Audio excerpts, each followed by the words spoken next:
करते हैं जालोर का चौहान वंश। जालोर, इसका प्राचीन नाम मिलता है जवालीपुर। जवालीपुर, जवालीपुर, यहां एक ऋषि हुए जिनका नाम था जवाली ऋषि। जवाली ऋषि, जवाली ऋषि की तपोभूमि थी और जवाली जो ऋषि हैं इनकी तपोभूमि होने के कारण इसे कहा जाता है जवालीपुर। जवाली ऋषि की तपोभूमि होने के कारण इसे जवालीपुर के नाम से जाना जाता है। यहां पर एक दुर्ग है जिसका नाम है सुवर्णगिरी दुर्ग। सुवर्णगिरी दुर्ग, सुवर्णगिरी दुर्ग है जिसे जवालीगढ़, जवालीपुर कहा जाता है। और सुवर्णगिरी जो दुर्ग है यहां पर शासन रहा है चौहानों का। तो चौहान वंश ने यहां पर शासन किया है और यहां के जो चौहान थे उन्हें कहा जाता है सोनगरा शाखा के चौहान। सोनगरा शाखा के चौहान। जालोर में सुवर्णगिरी दुर्ग में चौहान वंश की सोनगरा शाखा का शासन रहा है। सोनगरा जो शाखा थी इसकी जो स्थापना हुई है वो स्थापना हुई 1182 ईस्वी को। 1182 ईस्वी को इसकी स्थापना की गई है जालोर की सोनगरा शाखा की। जालोर की जो सोनगरा शाखा थी उसका संस्थापक था, उसकी नींव रखी गई थी और वो नींव रखने वाला व्यक्ति था कीर्तिपाल चौहान। कीर्तिपाल चौहान, जिसके बारे में हमें जानकारी मिलती है मोहरोत नैन्सी के ग्रंथ से, जिसका नाम है मारवाड़ परगनारी विगत। मारवाड़ परगनारी विगत, उससे हमें जानकारी मिलती है जालोर में 1182 ईस्वी में कीर्तिपाल चौहान ने चौहान वंश की जो स्थापना की वो की नाडोल में। और नाडोल पड़ता है वर्तमान में पाली में। तो पाली और जालोर के जो आसपास का क्षेत्र था वहां पर सोनगरा शाखा के चौहान जो थे उन्होंने यहां पर शासन किया है और इसका संस्थापक हुआ कीर्तिपाल चौहान, जिसे मोहरोत नैन्सी ने कीतु एक महान राजा की संज्ञा दी है। इसके बाद में इसका सबसे वीर और प्रतापी जो शासक हुआ वो हुआ कान्नड़ देव प्रबंध। ये ग्रंथ है कान्नड़ देव प्रबंध। उस कान्नड़ देव प्रबंध का लेखक है पद्मनाभ। पद्मनाभ, पद्मनाभ ने यहां पर एक ग्रंथ लिखा कान्नड़ देव प्रबंध। उससे जानकारी मिलती है कि जालोर में सोनगरा शाखा का सबसे वीर और प्रतापी जो शासक हुआ वो सबसे वीर और प्रतापी शासक हुआ कान्नड़ देव चौहान। कान्नड़ देव चौहान, कान्नड़ देव जो चौहान था इसने यहां पर शासन किया 1305 से लेकर के 1311 ईस्वी। 1305 से 1311 ईस्वी कान्नड़ देव चौहान का यहां शासन रहा है। जालोर में सुवर्णगिरी दुर्ग पर इसका अधिकार रहा और इसकी जो चौहान वंश की शाखा थी जालोर में वो थी सोनगरा शाखा। इस समय की हम अगर कंडीशन देखें भारत की तो उस समय भारत में जो दिल्ली है वहां पर सल्तनत काल था और सल्तनत जो काल है उस सल्तनत काल में इस समय यहां पर अलाउद्दीन खिलजी का शासन था। अलाउद्दीन खिलजी, अलाउद्दीन खिलजी का शासन था। अलाउद्दीन खिलजी का शासन काल है 1296 से लेकर के 1316 ईस्वी। तो ये दोनों एक दूसरे के समकालीन हैं, अलाउद्दीन खिलजी और कान्नड़ देव चौहान। कान्नड़ देव चौहान जालोर का शासक है। जालोर में ही जो दुर्ग है सुवर्णगिरी दुर्ग, उसके पास में जो दुर्ग है वो बाड़मेर में एक दुर्ग है जिसका नाम है सिवाना का किला। सिवाना का किला, सिवाना का किला बाड़मेर में। अब ये दोनों जो दुर्ग है ये दोनों गुजरात की सीमा पर है। सुवर्णगिरी दुर्ग जालोर में और सिवाना दुर्ग बाड़मेर में। अलाउद्दीन खिलजी संपूर्ण दक्षिण भारत पर अधिकार करना चाहता था, इसलिए उसने 1301 ईस्वी में, हम पहले पढ़े थे इससे पहले, रणथंबोर दुर्ग, रणथंबोर दुर्ग पर अधिकार कर लिया था। फिर इसके बाद में 1303 ईस्वी में इसने चित्तौड़गढ़ जो दुर्ग है उस पर अधिकार कर लिया था। इन दोनों पर अधिकार करने के बाद उसे दक्षिण भारत में मालवा की तरफ आक्रमण करने का रास्ता मिल जाता है। अब अगर उसे गुजरात पर आक्रमण करना है तो गुजरात की सीमा पर राजस्थान के दो महत्वपूर्ण किले हैं, एक है सुवर्णगिरी दुर्ग और एक है शिवाना दुर्ग बाड़मेर। इन दोनों पर उसे अधिकार करना होगा। तो इस पर अधिकार करने के लिए इसने 1305 ईस्वी में सुवर्णगिरी दुर्ग पर आक्रमण के लिए सेना भेजी अलाउद्दीन खिलजी ने। उस समय यहां का शासक है कानड़देव चौहान, उसको देखते हैं। कानड़देव चौहान इधर शासक है जालोर का, सुवर्णगिरी दुर्ग पर इसका अधिकार है और उस समय दिल्ली का सुल्तान है अलाउद्दीन खिलजी। तो कानड़देव चौहान इसका शासनकाल है 1305 ईस्वी से लेकर के और 1311 ईस्वी। इस समय अलाउद्दीन खिलजी 1296 से 1316 ईस्वी। इसने जालोर पर आक्रमण के लिए 1305 ईस्वी में अपना एक दूत भेजा जिसका नाम था एन उल मुल्क मुल्तानी। एन उल मुल्क मुल्तानी ये जालोर पर सेना लेकर के आक्रमण करता है। कानड़देव और मुल्तानी इन दोनों के मध्य में हो जाता है समझौता। अब इन दोनों में समझौता हुआ, लेकिन इस समझौते में बात हुई कि कानड़देव का एक पुत्र है और उस पुत्र का नाम है बीरमदेव चौहान, क्योंकि अगला शासक बनेगा बीरमदेव। तो इसलिए इसको बीरमदेव को अलाउद्दीन खिलजी के पास दिल्ली दरबार में रखा जाएगा जब तक कानड़देव यहां का शासक है।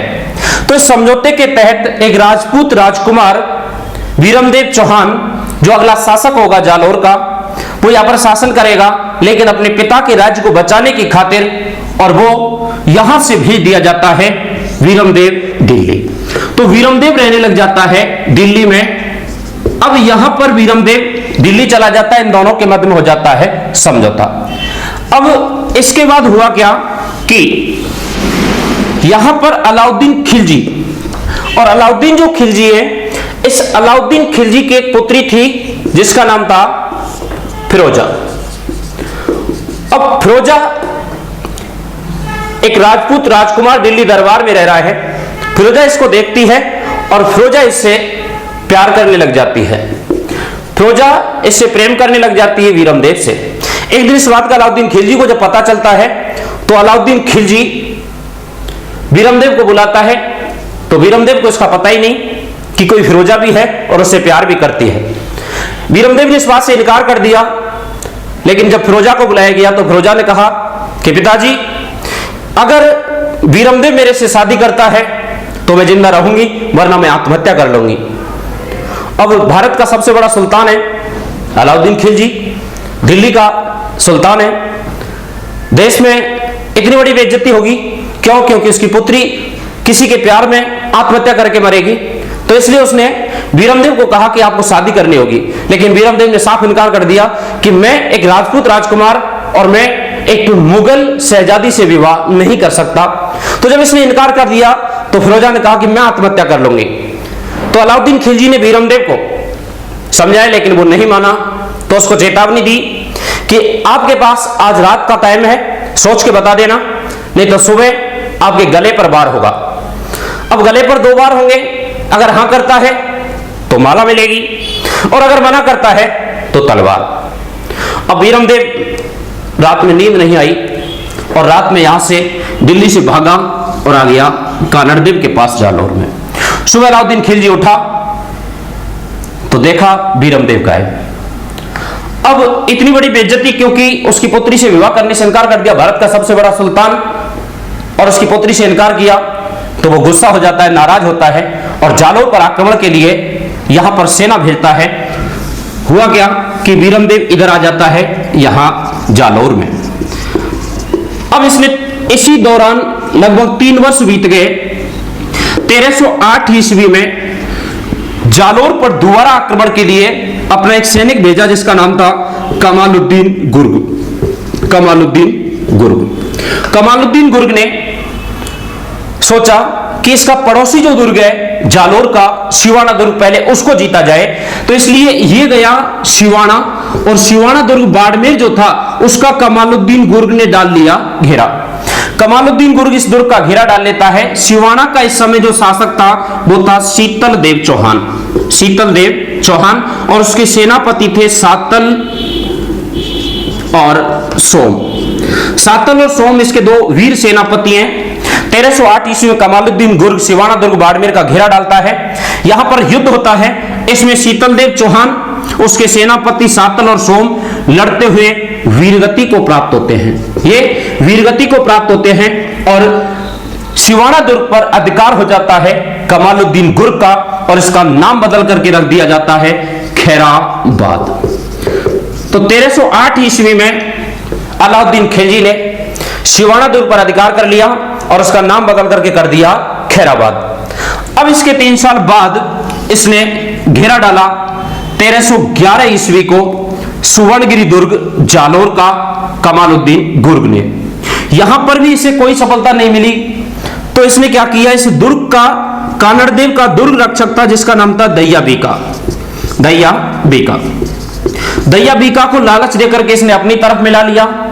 ये दुर्ग रक्षक है, राजपूत है, कानड़देव चौहान का दुर्ग रक्षक है, लेकिन लालच देकर के कमालुद्दीन गुर्ग ने इसे अपने पास कर लिया, अपनी तरफ मिला लिया। इसने दुर्ग की सारी गुप्त जानकारी और कमजोरियां बता दी। तो कमालुद्दीन गुर्ग की जो सेना है वो रात में दुर्ग में प्रवेश कर जाती है। अब कमालुद्दीन गुर्ग इसकी सेना जो है वो दुर्ग में प्रवेश कर जाती है, लेकिन धोखा किया दैया बीका ने, कानड़देव चौहान के साथ में विश्वासघात किया। इसलिए दैया बीका की जो पत्नी थी उसने इसकी रात को सोते समय कर दी हत्या।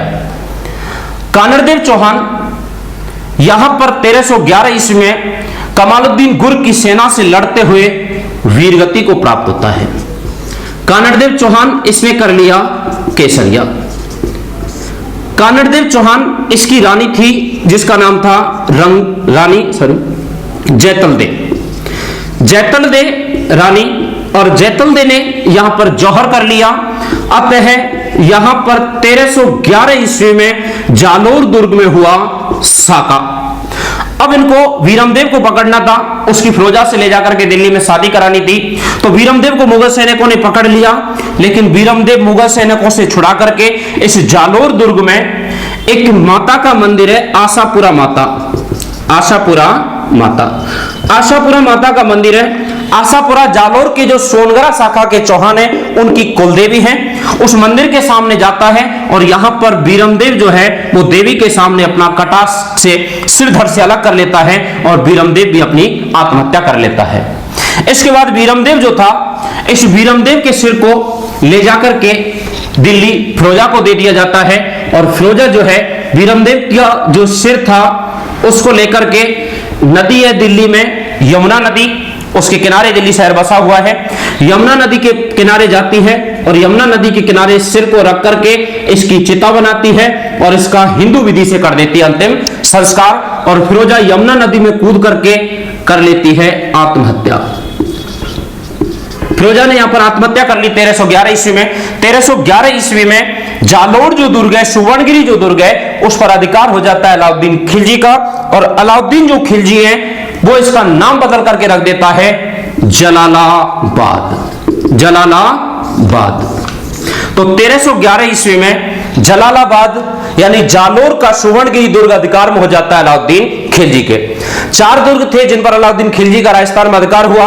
1301 ईस्वी में रणथंभौर का किला, 1303 ईस्वी में चित्तौड़गढ़ का किला, 1308 ईस्वी में सिवाना दुर्ग बाड़मेर और 1311 ईस्वी में सुवर्णगिरी दुर्ग जालोर। यहां पर जलालाबाद इसका नाम रख दिया और इस पर अधिकार हो गया अलाउद्दीन खिलजी का। इसमें अलाउद्दीन खिलजी ने इस जालोर दुर्ग में अपनी पुत्री फिरोजा की याद में यहां पर एक मस्जिद का निर्माण करवाया और उस मस्जिद को कहा जाता है फिरोजा मस्जिद, या इसे ही कहा जाता है तोप मस्जिद, या इसे ही कहा जाता है अलाई मस्जिद। तो फिरोजा मस्जिद, तोप मस्जिद या अलाई मस्जिद इसको कहा जाता है। जालोर दुर्ग में इसने इसका निर्माण करवाया था। यह राजस्थान की दूसरी मस्जिद मानी जाती है। राजस्थान की प्रथम जो मस्जिद है उसका निर्माण, प्रथम मस्जिद का निर्माण 1194 ईस्वी के लगभग, यानी कि लगभग 12वीं शताब्दी में हुआ है। और पहली जो मस्जिद है, मैं आपको बताना चाहता हूं कि पहली जो मस्जिद है उसका निर्माण अजमेर में एक पाठशाला थी, संस्कृत पाठशाला। उस संस्कृत पाठशाला को कुतुबुद्दीन जो ऐबक थे उसने तुड़वाया, और कुतुबुद्दीन ऐबक ने तुड़वा करके यहां पर एक मस्जिद बनवाई जिसे कहा जाता है 16 खम्भों वाली मस्जिद। 16 खम्भों वाली मस्जिद का निर्माण करवाया, और 16 खम्भों वाली जो मस्जिद है उस 16 खम्भों वाली मस्जिद को ही कहा जाता है अढ़ाई दिन का झोपड़ा मस्जिद। अढ़ाई दिन का झोपड़ा मस्जिद ये राजस्थान की पहली मस्जिद मानी जाती है। यहां एक संत है, संत पीर पंजाब साहब, उनकी याद में यहां 2.5 दिन का उर्स बढ़ता है, इसलिए इसे 2.5 दिन का झोपड़ा कहते हैं। और इसमें 16 खम्भे, इसलिए इसे 16 खम्भों वाली मस्जिद कहते हैं। ये राजस्थान की प्रथम मस्जिद मानी जाती है, और राजस्थान की दूसरी जो मस्जिद है वो मानी जाती है फिरोजा मस्जिद, तो मस्जिद या अलाई मस्जिद, जिसका निर्माण 1311 ईस्वी में अलाउद्दीन खिलजी द्वारा करवाया गया। तो इस प्रकार जालोर में चौहान वंश का अंतिम शासक हुआ कानड़देव चौहान, और इसके बाद में इस पर अधिकार हो जाता है अलाउद्दीन खिलजी का।